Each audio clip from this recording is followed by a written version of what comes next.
एक परंपरा थी, जो मुख्यमंत्री बनता था वो अपने जिले का बन जाता था, दूसरा मुख्यमंत्री बनता था वो अपने जिले का विकास करता था, समग्र हरियाणा विकास के लिए तरसता रहता। मनोहर जी के मुख्यमंत्री बनने के बाद समग्र हरियाणा के विकास की नींव पड़ी और समग्र हरियाणा के मैं तो आश्चर्यचकित हूं, दिग्गज नेता मुख्यमंत्री तक नौकरियों के भ्रष्टाचार के कारण जेल में गए। इस बैकग्राउंड में से भारतीय जनता पार्टी ने एक नई कार्य संस्कृति का विकास किया कि खर्ची और पर्ची के बगैर, मतलब करप्शन के बगैर और सिफारिश के बगैर डाकिया आपको अपॉइंटमेंट लेटर दे जाता है। हरियाणा के लिए इसका विशेष महत्व है। हरियाणा की स्थापना 60 के दशक में हुई, तब से अब तक कभी भी कोई भी मुख्यमंत्री लगातार तीसरी बार अपनी पार्टी को विजयी बनाने में सफल नहीं हुआ। पहली बार हरियाणा में लगातार तीसरी बार भारतीय जनता पार्टी। उसका मुख्य कारण है हमारे प्रधानमंत्री नरेंद्र मोदी जी जब संगठन का काम देखते थे तब हरियाणा के प्रभारी रहे। हरियाणा के विकास की जरूरियातें, हरियाणा के जनता का सर्वांगीण विकास, इसके लिए उनके मन में हरियाणा की समस्याओं की समझ उसी वक्त से बनी जब मोदी जी देश के प्रधानमंत्री बने। हरियाणा में भारतीय जनता पार्टी ने अकेले जाने का निर्णय किया और पहली बार पूर्ण बहुमत की भारतीय जनता पार्टी की सरकार बनी। श्री मनोहर जी इसके मुख्यमंत्री बने और मनोहर जी के नेतृत्व में लगभग 9.5 साल सरकार चली। जब पार्टी ने मनोहर जी को केंद्र में दायित्व देने का निर्णय किया, हमारे युवा मुख्यमंत्री को पार्टी ने बागडोर सौंपी और उनके नेतृत्व में तीसरी बार हमें चुनाव जीत कर पाए।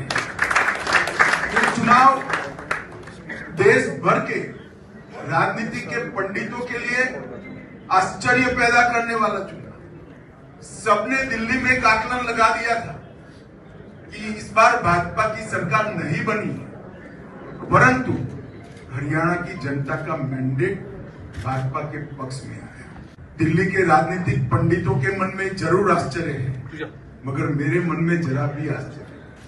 जिस तरह से 10 साल तक यहाँ भाजपा की सरकार चली और मनोहर जी ने इसका नेतृत्व किया, हरियाणा में पहली बार एक कल्पना बनी कि खर्ची और पर्ची के बगैर नौकरी नहीं।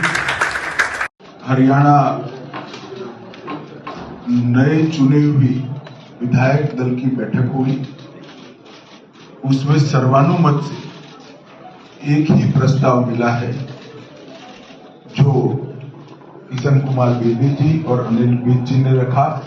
हमारे पूर्व मुख्यमंत्री श्री नायब सिंह जी का, मैं नायब सिंह जी को विधायक दल के नेता के रूप में चुना हुआ घोषित करता हूं और आप सभी को बहुत बहुत बधाई देता हूं और सैनी साहब को भी बधाई।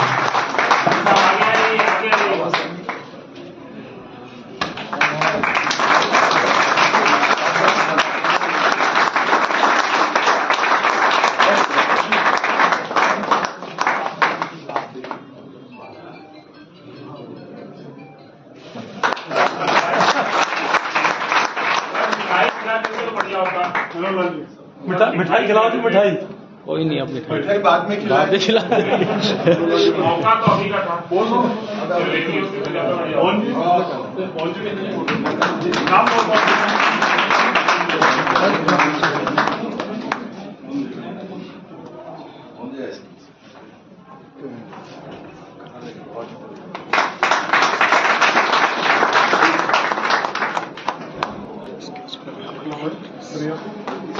कर दो सुनो, धर्मेंद्र जी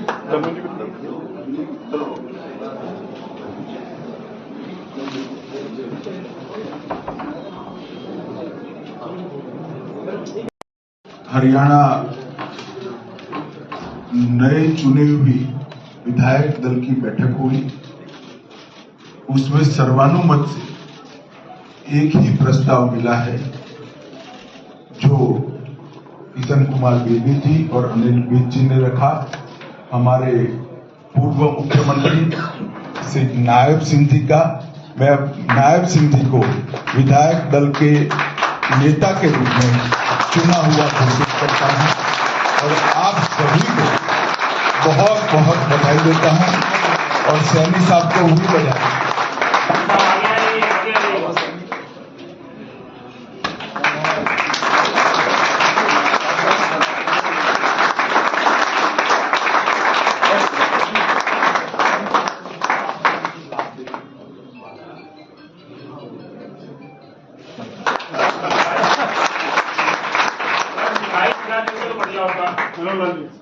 मिठाई खिलाओ थी मिठाई।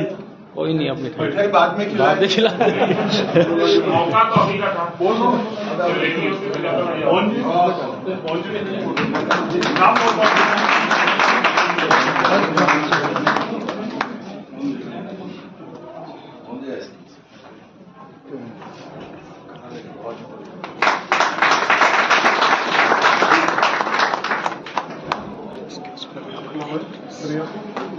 कर दो सुनो धर्मेंद्र जी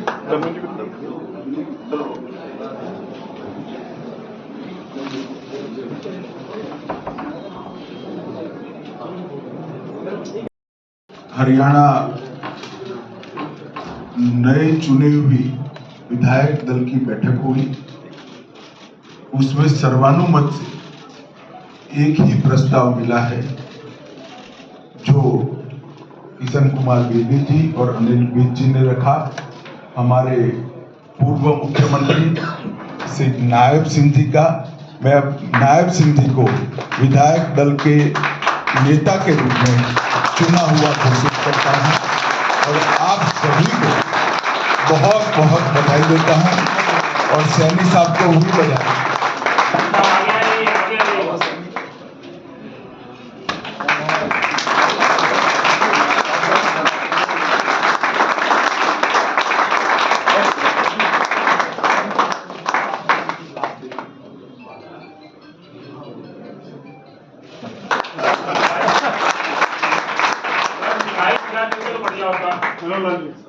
मिठाई खिलाओ थी मिठाई। कोई नहीं अब मिठाई बाद में खिला मौका तो अभी का था।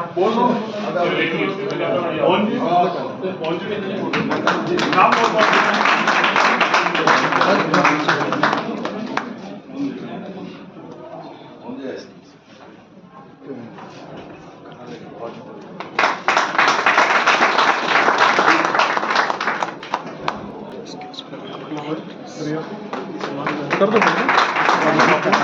सुनो धर्मेंद्र जी